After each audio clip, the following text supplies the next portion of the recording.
First up, Mr. Ian Leyland and Michel Kooper. All right, gentlemen, take it away. All right. Did you all enjoy the gameplay you saw earlier today? That was something, right? So today, we want to break down a little bit further what you saw when we were flying over Hurston and walking through Lorville. So yeah, let's kick it off. Okay. Hello, everyone. Good to see you again. What we're going to cover this year is a little bit more specific as to what we've been focusing on, mainly Hurston, which is why it's called the Art of Hurston. The main things we'll get into is to why we can do what we consider an entire talk just on Hurston. But before we get into that, obviously, I'm Ian. I'm the Star Citizen art director. This is Michel. You'll notice there was a third member of our company that unfortunately didn't make it. Complications in the airport. So we'll just jump straight in. So what do we want to achieve? So this was going to be our first planet in Star Citizen. The two main things that we wanted to really push was the feeling of scale and diversity. The current play space right now in the game is obviously it's quite big, but what we had the opportunity to do on Hurston was to expand that play space by many factors. So we wanted to make sure that we wanted to push that diversity. So when you guys play it, it feels like an interesting experience. Okay, so scale.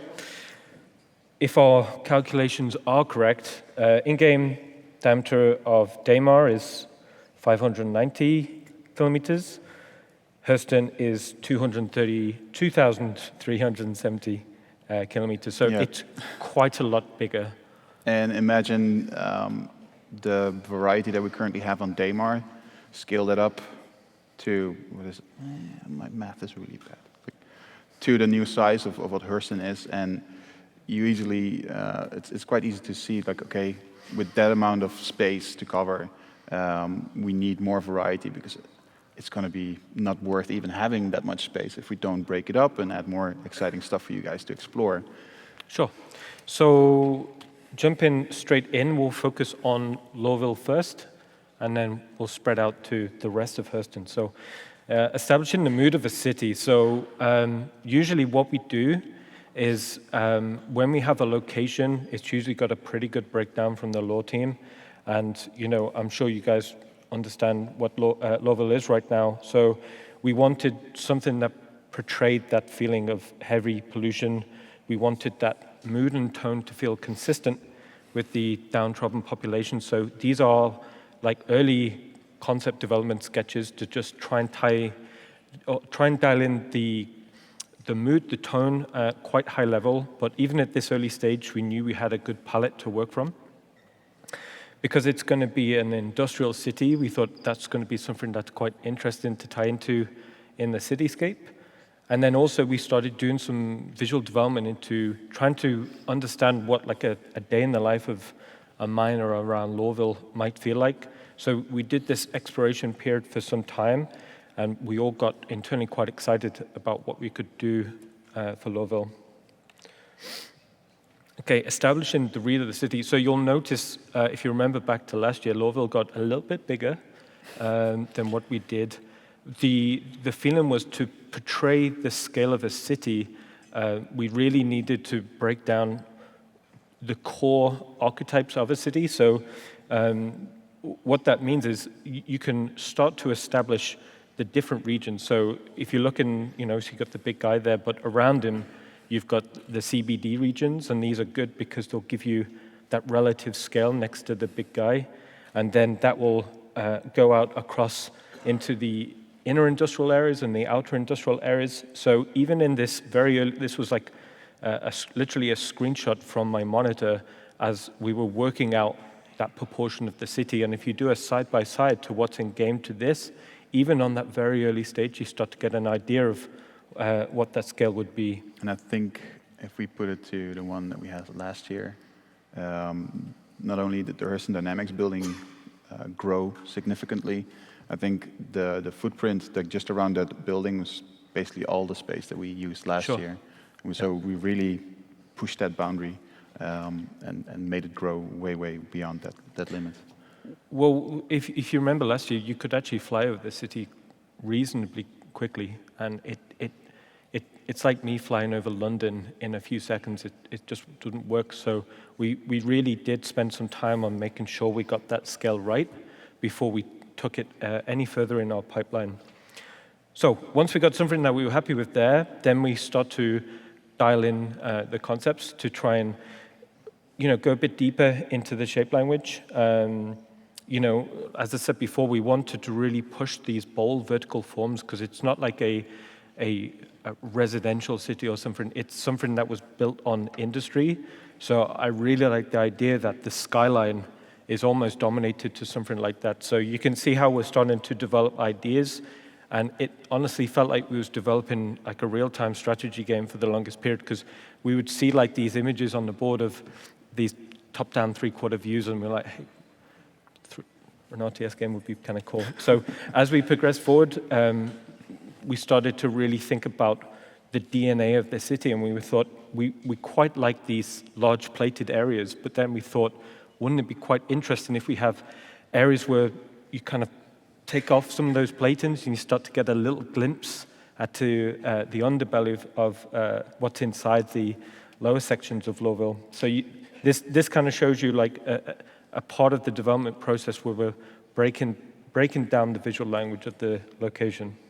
What makes this interesting for us as the people who are actually building the 3D models in this space is the fact that it is layered, and everything that started out at the ground layer is still there, and it's became these very dark underbelly areas of the city, which have a very different atmosphere and feeling to it from what the levels above that have. So within this layered system, you get almost like a variety of styles that you can do with how you dress it up, what type of characters you would run into. We had for the longest time, the joke of Dangerous Dave would be his corner where you could buy all this illegal stuff. So that starts to become a story in its own. Like each area would be very different, and just looking at these concepts, we could already start to imagine, okay, this is how this space would be like. This is how this space would be like. Mm-hmm. So this was a really exciting approach for us. Sure. And whereas a previous image, which is quite visual, more of a map painting, that's really good for getting the team inspired about the location. This sort of image that you're seeing right here, it solves all the problems. It's not big and glamorous, but you start to realize, okay, what is this city going to be made of? For the longest time, I was thinking, how's this city actually going to bleed out onto the landscape? How's that going to be? Because Todd was always talking to me like, well, the players are going to get lost, right? They're going to be able to get trapped in some outer regions, and they're not really going to have a good time. But that was something that we would have to solve a little bit later on, which I'll show you. Because this was going to be our first real major landing zone, we knew we wanted to get... So right now, if you play, if you're on a moon and you wanted to go inside an outpost, you get out your ship, you go through an airlock, and you're inside, right? But we wanted to give that feeling of scale of a city. We wanted the player to be able to fly in, land in the city. So we had to kind of really think about, okay, what would a Star Citizen spaceport be? So this was like an early concept sketch to show what Lorville spaceport could be. So you've got the landing areas there on the left, but then something that feels visually correct for Lorville, you've got these huge container yards. So we all got quite excited by that, and if you see like those little landing pads on the left, like that's an Idris size. So we were like, okay, we've really got to go big on this guy. Okay, so from there, jump into pretty much what you just saw. So this was like a still frame of the build right now. You can see the various reads of the city. You can see the CBD in the distance. You got the big guy, and then you can start to see how that landscape start to transition into the different city archetypes. And also at the bottom there, you can start to see these transit systems being introduced into the city. One of the things that was very important, there's like an early image I made of Lorville creeping around on the internet, and it's like an angle like this from a long time ago, and it was very, very, very important for me to, when we bring that camera down, and when you're looking up at this big building, it should always feel like he's just towering over you at all times. Compositionally, that it just felt really right for the location. I felt the sky was quite empty, considering this was going to be like a super city. So I wanted to put in these almost the like buoys in the city, in the air. So you'll see like the TISA spaceport. This actually became quite useful. So when you guys start to play this, we have like this no-fly zone, because we don't want to get you guys too deep into the city. So these actually became quite good markers, even for Glenn. You know, as we were doing demo playthroughs, I was like, "Hey, buddy, you got to keep above those markers." So that's something visually started to push useful design. Wide shot of the spaceport, and again, you can see that transit route from an aerial view. So in the middle left of the screen, that's the landing zone, and you can see it follow around. So when we started to introduce transit routes, Lorville became this, almost like this train set as we started to connect it all together. There's quite a lot of landing pads and hangars around Lorville for two reasons. We wanted lots of, obviously, locations for the players to land in, but also we wanted these ambient landing pads for the ship AI to use. And it's a shame you didn't see in the demo, because when you're stood overlooking the spaceport and seeing traffic come and go, you start to, even in an early form, you start to get that, oh yeah, this is going to be really good. I can see this working. Yeah.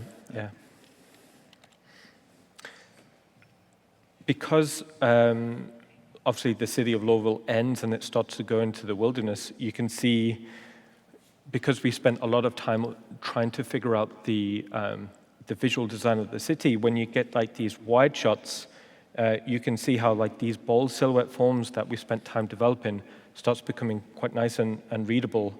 And when you want to traverse around the city, it almost looks different from every angle. So I'm really looking forward to you guys doing your Twitch streams, because I'll be watching them and seeing what shots you can get.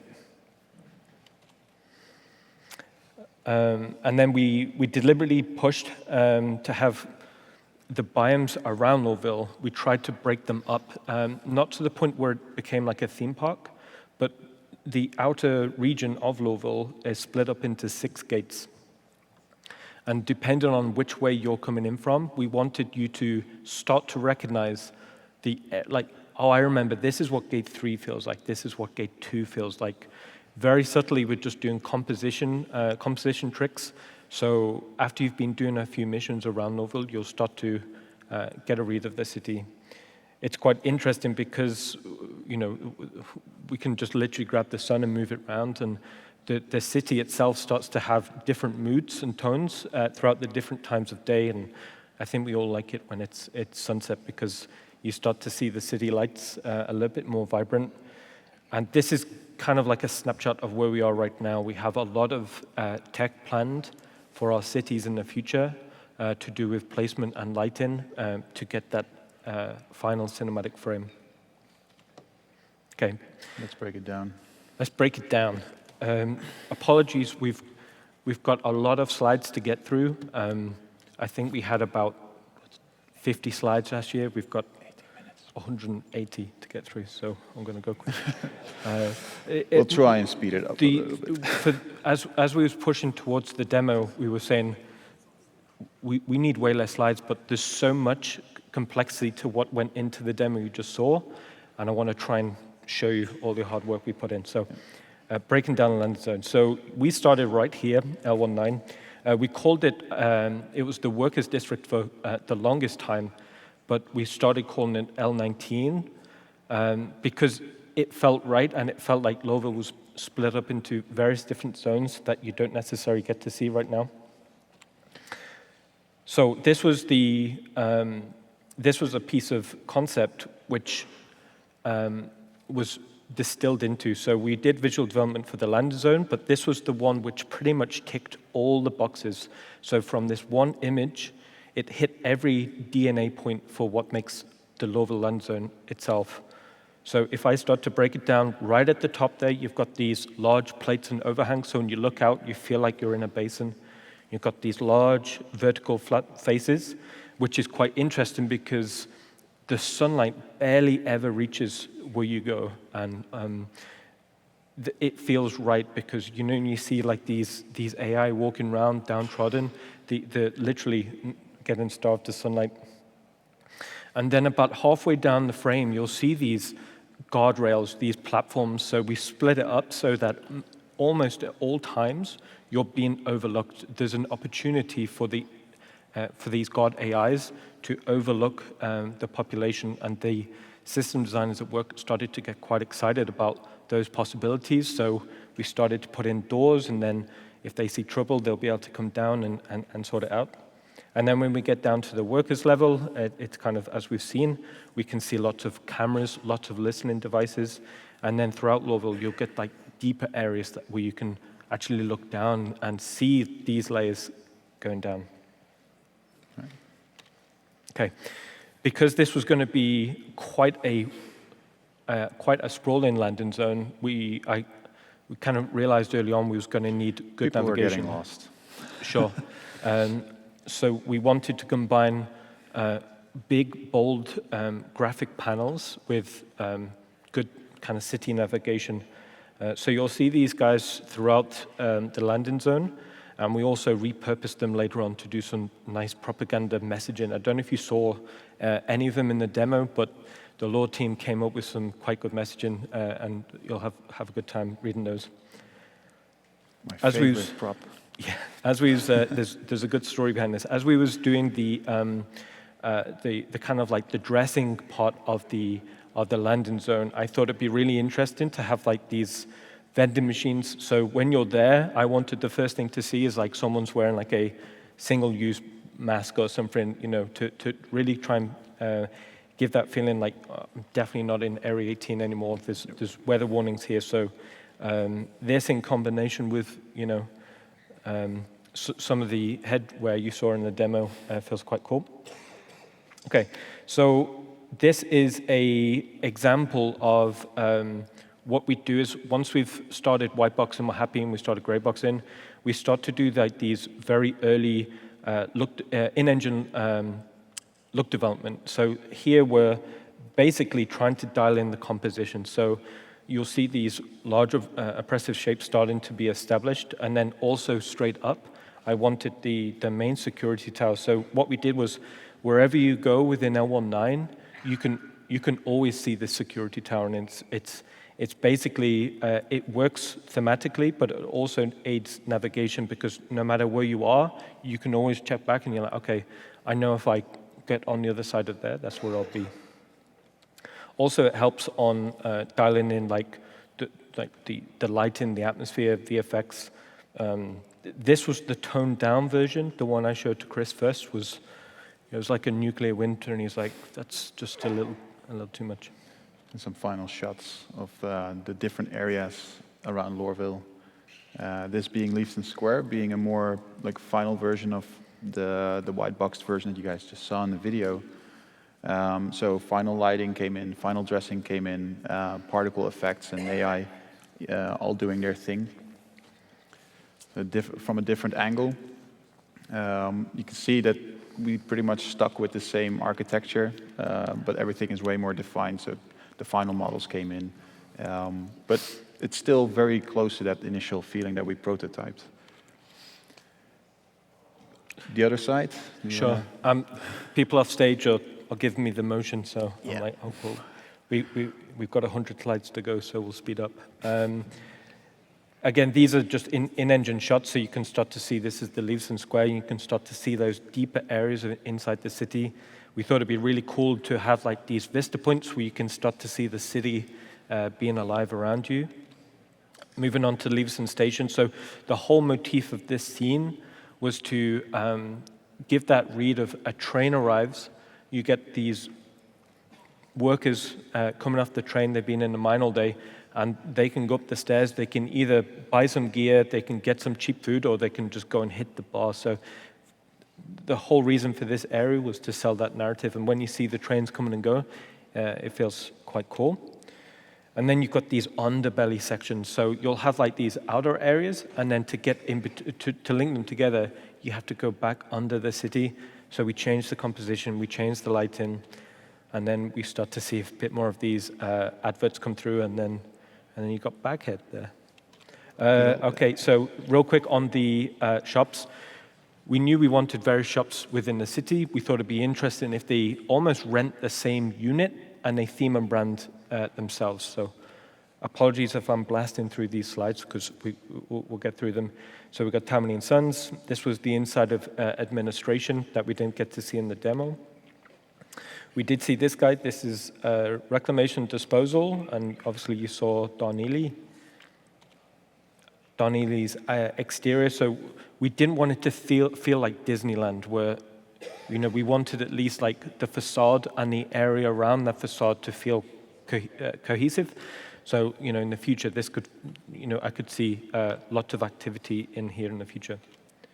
And then we got the bar. It's a shame we didn't see that the trains go through the bar, because from the first in the ideation stage for the bar, the thing I wanted to do is I wanted a bar lower than the main area, and I wanted windows, and I wanted the train to come past. So, when that train comes past and everyone's glasses start to rattle and the light comes through, we just didn't see it in the demo, unfortunately. Okay, pushing faster through. So, common elements, you heard Todd and Chris talk about common elements. What are common elements? They are basically connecting, they're basically units which help connect spaces together. So rather than doing everything bespoke and unique every single time, these help connect spaces together. So the first one we saw was obviously habitation.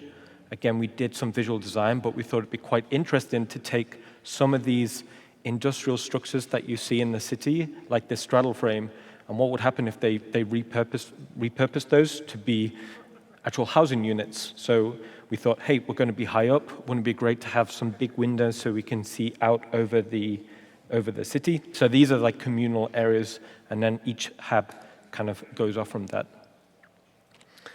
I'm sure you saw this on ATV, but we did a sprint on modular habitation units. So we wanted to get that feeling that it was mass-produced a long time ago, for these worker areas. And because the architecture was going to feel quite utilitarian, we wanted that personality to come from the dress and elements inside.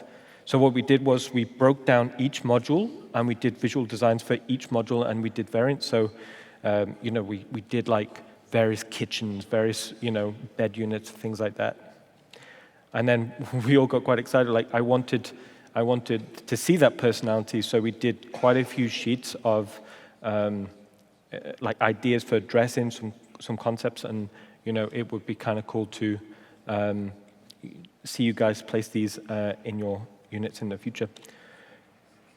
White box. This was the white box, and very important at this early stage. We keep proportions, so even from white box, things tends to expand quite easily, but we tried to keep it tight. And then this was the final frame. I'm getting messages there saying, you're out of time, please wrap it up. So I'm going to keep going. We got a lot. Thank you. We'll go. Okay, and then this is the final frame of the this kind of like the area around the hubs, the lobby area, and we wanted that city shot. So as soon as you come out the hub, and you see that spaceport. And then as an idea, as we go to other landing zones, and you're like, hey, my hab's on Area 18, or my hab's on Horizon, you can start to see how we could theme them quite differently. I think that's going to be quite cool. Okay, pushing forward, next common element, transit. We knew we needed a way to connect players throughout the city, so we pushed forward on these transit systems. Visually, it references modern design quite a lot, like a London Underground, just with a slight visual twist. And then this was in game, and that ticker tape of the your train's going to be arriving. That came in this morning, so that was quite cool to see, But we were, for the longest time, we were like, we'll put a map on, we'll do all of these things to imply the train's come in. It says there, train approaching. In theory, the train is always approaching, but we wanted, obviously suffered a bit more accurate. And then also to aid navigation as well, we did everything we could. So you've got signs, and these signs are accurate so where you go, and they're color coded, so you'll get an idea of, hey, I'm on the spaceport line, or I'm on the outer district line. And then on top of that, we knew we needed to connect them all together. And as Todd said, it was painful for the team. It was very painful for the team because we literally had to connect all the dots together physically. So this was a shot inside one of the transit tunnels, and as you can see, it's quite detailed. So if one day your train breaks down and you get out, it would be kind of interesting. All right, so that was the transit route that took you into the spaceport. Next one was security. So this one is maybe a little bit light right now in terms of functionality, but that will come through in the future. So this was a very early concept design for what we wanted to do. You can see the right part of that image we kept, but the left part we wanted, we went through a few iterations. So this was an early VT, and I was looking at it, I'm like, that system of taking off your bag and putting it on something, that's just going to cause all kinds of headaches. So then we thought, wouldn't it be really cool if you Do spread them and scan them. Spread them and scan them. Yeah, and right. you will find these scattered throughout the city as well for random searches, just in case there's some contraband. I think a lot of the team really latched onto this idea, so we'll get them in at some point. So then we're like, okay, we can't do that. So what we ended up with was something that both the player and the AI couldn't get through. And then the final frame was this. So when you look at this now, functionality will start to come through, and what design have planned for it, it's going to be really cool. Yeah. Okay. Next one, so we was at security, and then we're like, right, okay, we're inside the spaceport. What does a spaceport look like? It can't look like L19, so after talking with Law, this is where Hurston Dynamics would spend a bit more money. This is the more commercial side. It's not the kind of downtrodden area of the workers' district, so we came up with a visual design which felt quite cool, nice lighting, nice materials and shaders, things like that. And then this is how it came through. And our idea of what we wanted to do for the spaceport started quite simple, and then it got bigger and got bigger and bigger, and then before too long there was panoramic views out onto the spaceport. There was ship shops in there as well, so it got quite big, but almost a city on its own. But the team did quite well. So these are going to be like hubs in the future for you guys to traverse around. And then we got that M50 in, and if you've ever gone through, was it London Airport or something? No, Manchester Airport. There's always this Jaguar, always on sale. It's always on sale, and we wanted that idea of there's a ship on show that kind of helps lead you into the shop.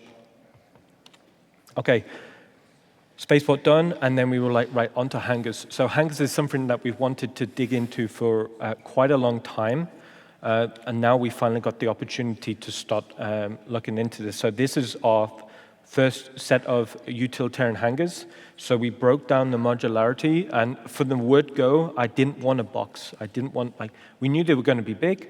The blockout we got from design was a box, so we tried to think of any way we could to add complexity to that space. So we broke it down, and I thought, wouldn't it be really cool to have these little alcoves where if you look, you see a little bit of activity where there's NPCs maybe fixing some part or loading some cargo or something. Or maybe there's some transit cranes going through. So when you land, I wanted that idea that these spaces start to become alive around you. So when you land your ship, the AI start to get into it and things start to move. We didn't have any associated gameplay with these modules, but I thought it'd be cool to imply, this is maybe the refueling part, this is maybe the cargo, drones, things like that. So what we ended up with, this was the final shot of the drone repair bay, cargo, refueling, and this was more of a generic bay. And then this is where we went into the hangar. So I think we was all quite happy with how these guys turned out. Yeah. And we have a little panning shot. Cool. And then also, as we were running through this, I was thinking to myself, right, these things need to, as a common element, we need to be able to take these, theme them, brand them, then we got a location. That's the whole ethos of what a common element is. So one day I was like, what would the one on ArcCorp or what would one on Area 18 feel like? So I quickly did a light in pass, quickly did a dress in pass, and then changed some shader. I was like, okay, this could feel quite interesting. I think if we wrap up the stats, we might get to the planet stuff. Yeah, so we're gonna push because we are halfway through. This was the transit line to the outer gate. As you can see, it goes on quite far. Then we start to get onto the outer districts. So remember that problem we talked about before? How's that city actually going to end? So this was one of my VTs where I'm thinking what that outer wall could feel like, because I wanted something that was readable but wasn't necessarily low-res and boring. So from this, the guys started to do a white box, and as soon as we saw this, we knew we had something that ticked that scale read, because it felt like we was on a buggy ride on the outside of a city. It felt really quite interesting. When you see that big guy in the distance, it just felt right. So we knew it was, from an early stage in white box, we had something that felt quite special. And all that skill obviously needs to be translated in anything that you interact with closer up as well. So when we go to the next one, this is the work in progress on the Hurston wall. And what we were very keen on was to not have a flat wall for you guys to run into. Everything has layers to it. So this is also translated into the wall pieces themselves. And then we have some final shots. So yeah, this is pretty much what you saw in the demo. Kind of holds up. And then we have these gates. So these, as I said, these are the 6 gates around Lorville. So these are what you need to look out for, because these are the main ways into the city. So we made it tall and we put a big flare on it, and hopefully that's going to read. And then at night, obviously, they'll be lit quite nicely. And then Chris obviously told you that this guy got quite big, 4,328 meters in length, and obviously Lorville itself got quite big. But overall, it helped us push towards scale. So when I like to do screenshots, I'll put my guy of scale in there, and that kind of gives you that feeling. So even on the outer wall, looking at the big guy, it feels quite large. And as you start to go out into the landscape, you still can see this the city in the distance, and that feels quite interesting.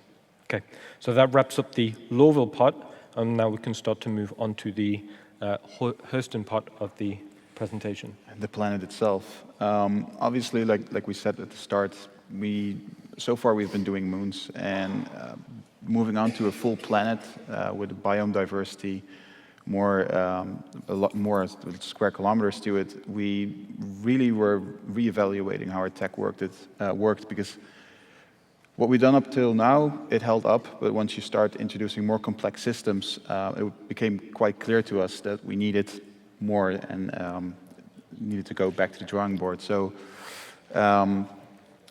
let's just first quickly jump through the biomes that we have. So this is the one that already was shown last year. This is the wastelands, like 40 to 50% of the surface of Hurston. It's basically what's left after all the heavy industry. And we have, wherever the coast hits land, we have the polluted coast. Obviously, the coast has had similar treatments. It's very nasty polluted, and it had its effects on the beach and the shores. Then there's obviously a lot of industry going on. The mining pits are one of the unique features that you would find on Hurston, both old and newer, more active ones. Then we had the trash mesa. Remember this guy from last year? Yeah. This is basically the dumping grounds for anything that's not considered worth scrapping or even keeping. It's just, they put it in a big ship, fly it out, and just dump it there, because they don't really care about the planet. The planet is all about getting the resources out and then just getting it processed in the most convenient way. And we have a few sparks of hope left on Hurston. The Savannah, which is the new feature that we added and put a lot of effort in. So hopefully we try to get a bit more in depth on that one. But it's what Hurston used to look like before the industry came in and destroyed a lot of it. And then as a little color accent, we added a acidic biome. Obviously, a planet rich in minerals and resources often has some volatile spots. I think that's what these acidic fields represent. It's around 5% of the planet that you can find these areas. We wanted something extra in there that felt like the planet was starting to fight its way back. So these are very minimal on Hurston, but when you find them, it completely shifts that palette. All right. Then we're going to jump in on what we changed on the text on the text side. So before, you might have, if you saw last year's panel, you might have seen this breakdown talking about the ecosystem textures. This system is still valid, but the top texture turned out to be our limiting factor. Because we tried to do the mining system, and this is some early shots at the mining pits. And if you look at this one, it's very clear that this tree-colored top texture was basically driving everything we did. So each color had a unique set of textures assigned to it, a unique set of assets assigned to it. And having just 3 channels to mask these areas out was not enough. So we wanted to dive a bit deeper into the system and see what we can improve. Obviously, when you start digging into the ground, you see all these different layers of sediment and different colors. And especially when you want to do more diverse biomes, you need more of that variety. So here's another shot, and you can clearly see how this 3-channel system, while it worked fine for the moons, was clearly holding us back, getting this nice, rich color breakup. So this is what we ended up adding. We added a new texture with like a full color RGB that gave us the full range of colors, and then 16 unique grayscale channels in the alpha channel. So those 16 unique grayscale values allowed us to apply 16 unique material types, and it was no longer bound to that initial 3-color mask, because that was initially driving everything. So in order to make that new color map blend with our ground materials, we went actually back to a bit older trick where terrain was done in games by excluding the colors from the textures and then applying a larger scale color map. So we have a bit newer algorithm to get the most dominant color out, so it's slightly improved over a traditional method, but sometimes what works. And in this case, it helped us scale up drastically. So here's some examples of the color map being applied, and with a bit more tweaking and getting the hang of the best balance, we started to see this way smoother color transitions, no more sharp patches of breakup, and way richer palette of color. So when we got to this point, we started to feel, okay, we're finally ready to tackle the savannah, which we'll talk about in a bit. Top-down view, obviously, people fly over our planets quite a bit, and I'm sure everybody enjoys a nice view. So it's really cool to see all these colors come in and see how far we can actually push this now. One thing that ties into this coloring is our asset scattering.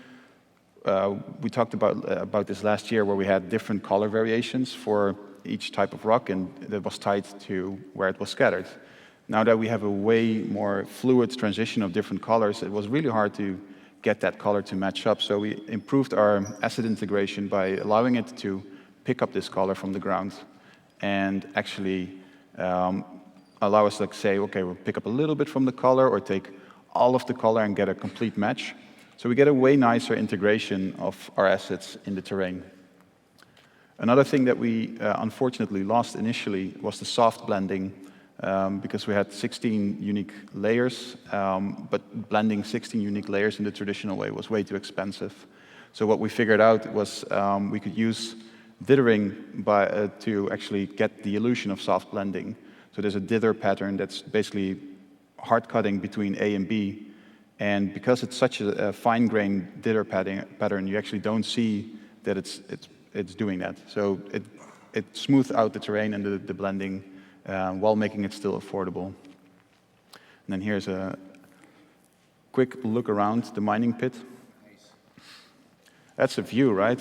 Colors, all the stuff is there. Thank you. This was one of Pascal's efforts, and yeah, it's unfortunate that he couldn't be here to hear that applause, but I'm sure he appreciates it. I think at this stage we kind of knew we'd started developing the tech to a point where we could start tackling some more complex biome types. So I think when we got to that stage, we was like, okay, let's do the savanna. Let's do the savanna. Right. So doing botanicals is hard. Doing botanicals on a planet is very hard. So we were like, right, we're going to have to just jump straight in. So yeah, this was one of our artist screenshots. So we work in what we call botanical zoos. And then we kind of validate how the assets are working together in a very controlled environment. So we can start to see if the asset looks good, how the relationships between the assets look before we start distributing it across the planet. So yes, already within a zoo, it starts to feel quite nice at an early stage. So we started to push, and we started to try and distribute these across the planet. So these are very early savanna shots that we saw. And the thing that we already were familiar with was the actual creation of the botanical assets. In that regards, the pipeline was fairly familiar, and we could just get on with building the assets. But when you start putting this stuff on a planet and you want more dynamic stuff, it became clear there was some stuff missing. So when we talk about the object scattering, there's a certain pattern that nature follows, the certain way it spreads out, the certain way assets cluster together, seeds fall from the tree, new bushes sprout out from there, and we really pushed hard to make sure that we can actually apply this natural logic to how our assets is spread. One thing that you'll start to see a trend in is to try and overcome art obstacles. You can look at it on a planet, you're like, oh, this is great, but something's missing. The one thing we always had to do is go back to a controlled kind of art scene to validate that artwork. And that's exactly what you're seeing here. You're seeing a controlled scene, and you're literally assessing or trying to build a rule set for what the tech needs to do. And what Michel said was right. You know, we can scatter assets everywhere, but actually, because we've all walked around in nature, nature does very specific things. And when you see something that is slightly off, like this, you're like, wait a minute, do you know what I mean? So it's, as a way of developing, it became the process. So we would try something locally, build that rule set, push that into the tech, move on. So as a process, that worked quite well, we found. Yeah. So this obviously is not a flattering screenshot, but it was definitely showing us what kind of problems we were running into, and then tying that back to this specific texture. This was once again a limiting factor. There's only 3 channels, and for example, the blue channel is specifically to mask out edges of the hills. The green channel, in this case, is the bottom of the canyon. And if you want to do very dense clusters, open fields, or very different density types, you're really running out of channels rather quickly. So the solution to that was to go back and think about it again, and actually doubling the amount of channels we have now. Add more channels? From 3 to 6. Add more channels? So that even means that on the mining pit one, which is on the left, we could mask out roads and give those areas a bit more space. And those little red dots, for example, could be areas where we would scatter some man-made objects instead of sacrificing a full channel to do that. And then a further addition when we're talking about scatter patterns, if we have to calculate every single drop point for every single asset, it's going to be super expensive because every single drop point has to be calculated, checked for if it's floating or not.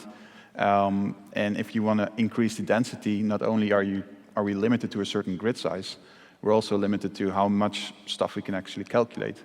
So what we came up with was a scatter pattern dummy model, basically. It's one specific scatter point, and then it's a few dummy points that are linked to that asset. And we drop that single asset, and we can then assign a specific group of trees or rocks to those dummy points. So here's a few example scatter patterns and a few very dense ones for very small objects. And then each of those numbers, like 1 to 30, we could assign the actual rocks. So we only have to do the calculation once where to drop it, and then we can actually render a whole batch of assets in one go.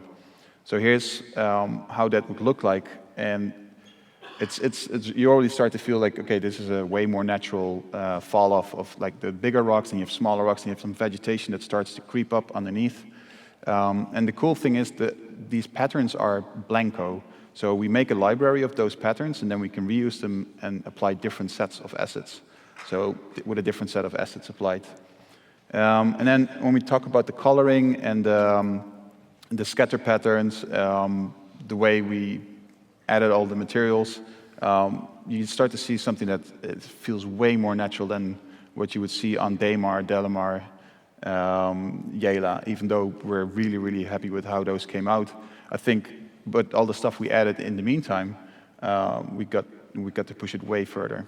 This is a little tease of Aberdeen, one of Hurston's moons. But yeah, this is definitely where we want to push it further.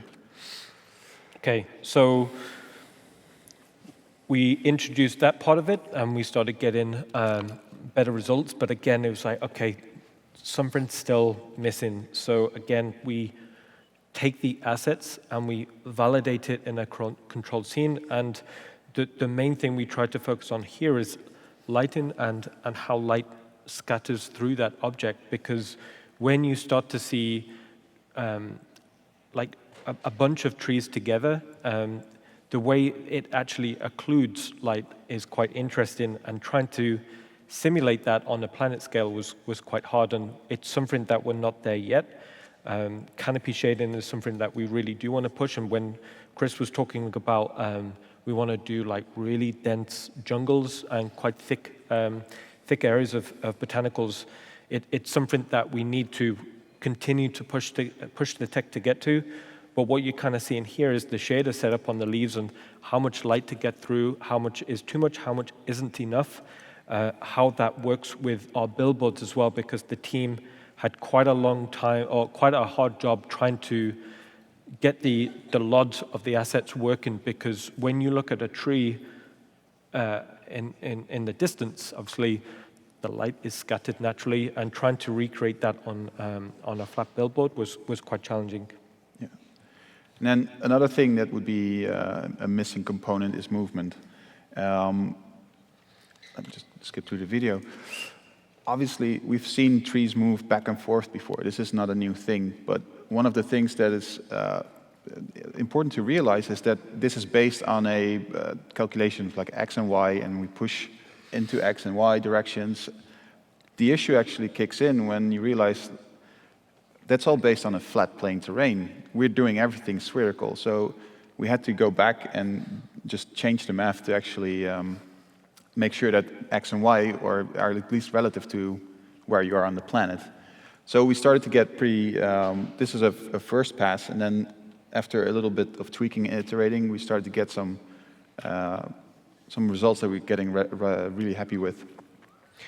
It turns out movement, again, was quite challenging, because trying to get something that works on one asset, but then also would work on a distribution of those assets, because you could see something that worked quite natural on one, but then you array, and then they're all kind of doing this, you know. So there was lots of meetings when we're all kind of like acting out wind bending for the longest period of time. And what we want to do is we want to define wind strength per ecosystem. So no matter what asset you put in, as long as you calibrate that asset to work in a minimum wind strength and a maximum wind strength, then in theory, you can just change that wind strength per ecosystem and all the assets should move. So it's not just trees, but it's like smaller stuff like bushes, and then it goes down to grass. And all three of them kind of work in very different ways. So that took a while to push through. And then in the end, like we had to tone down the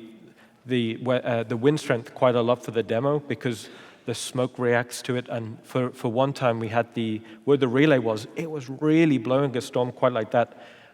I thought it felt quite cool, but it was just too chaotic. You know, when you was trying to have a gunfight in there, it was too much.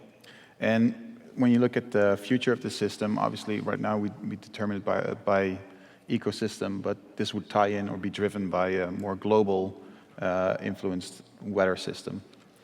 Okay, jumping through it. Object coloring. So when we talk about object coloring on vegetation, one of the things that we ran into is like if we start reusing trees, we had a canopy that was like fairly green, and that's fine. But what happens when you start to add more diversity? We first started looking at, okay, we use the same system. We make a material variation for a tree, have a few variations, and then apply that to the tree. But managing that content and making sure that it was actually looking good and scattered nicely and spread out started to become a bit of a challenge. Also because it's three colors and it's going to stand out. It doesn't feel natural or organic. So one thing we did as well was to make an adjustment in the shader where we could just put in a strip of colors, and it's just one shader for all the trees, and it will just pick up the color from that strip and just assign a random variation within that strip.